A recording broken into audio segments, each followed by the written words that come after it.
बिस्मिल्लाहिर्रहमानिर्रहीम। Islamabad high court के chief justice Aamir Farooq, आज आपसे मैं फिर मुखातिब हूँ। मैंने खतूत लिखे, वीडियो पैगाम आपको भेजा, लेकिन आप अपनी रविश से, अपने फैसलों से,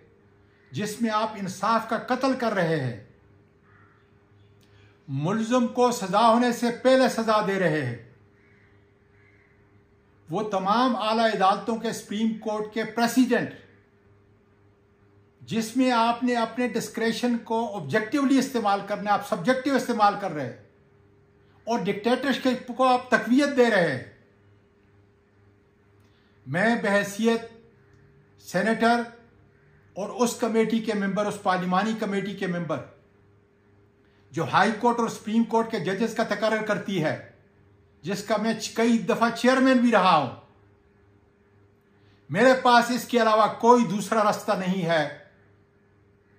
कि इस इंसाफ के, आपके फैसलों को जिससे आप कत्ल कर रहे हैं,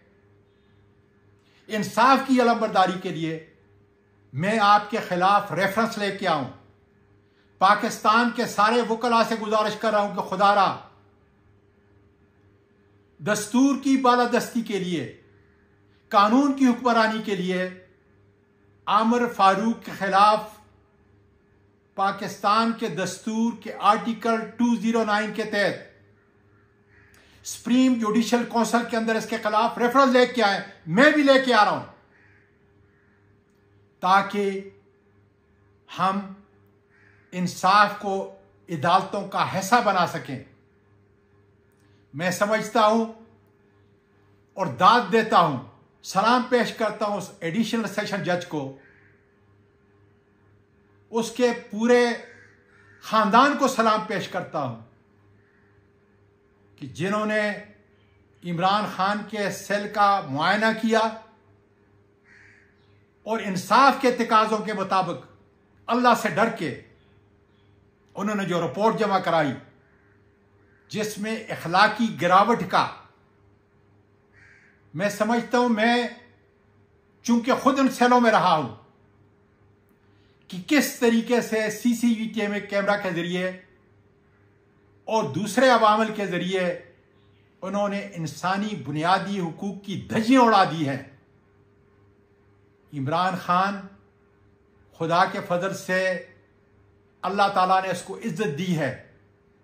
इन हरबों से इसकी इज्जत के अंदर कमी नहीं आ सकती, लेकिन जो लोग इसके अंदर मुलव्वस हैं वो जिल्लत और रसवाई उनका मुकद्दर बन चुकी है। और पाकिस्तान के लोग इमरान खान के साथ, इमरान खान की क़यादत के अंदर इन सारी तकालीफ को पार करके पाकिस्तान में एक बार फिर